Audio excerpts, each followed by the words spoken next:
Welcome to another video, and this video is going to be very quick and short.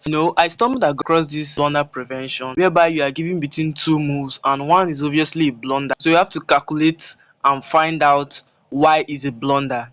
So I want us to try it together, and I would love it if you really participate. Now in this position, you are presented with either rook to d2 making an exchange or pawn to e5, and they are asking you which is the blunder and which is the winning move.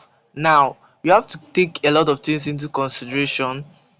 You have to take that the pawn on b2 is hanging, and if that deceives you to play rook 4 to d2, then you are part of the people that failed the puzzle, as black can take, and after you take back there's this change. Notice how the bishop blocks the king from escaping. You must block with the bishop, and this is done. You can now throw in knight e4, hitting the rook and also hitting the knight, and the only logical option is to capture the knight. But then you notice that the moment you capture the knight, you now leave h3 open for the bishop to exploit, and if nothing is done about this, this is checkmate. So in order to make it not to be a checkmate, you can give up the rook, with the idea that after this is done, you can play this sneaky move knight to d2, and notice if you get greedy and capture, then you lose your bishop, and that is obviously not what we want. At this point, you have to look for another threat in the position, so you play bishop to in g4,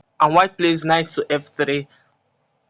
Now in this position, it looks like the threat is gone, but do not be deceived, the threat is not gone, as you have a pawn that can be the deciding factor. You notice that if you push this pawn 2 squares, you force the pawn on e4, e2 to be captured, or you capture, and when this is done, the knight on f3 will be hanging.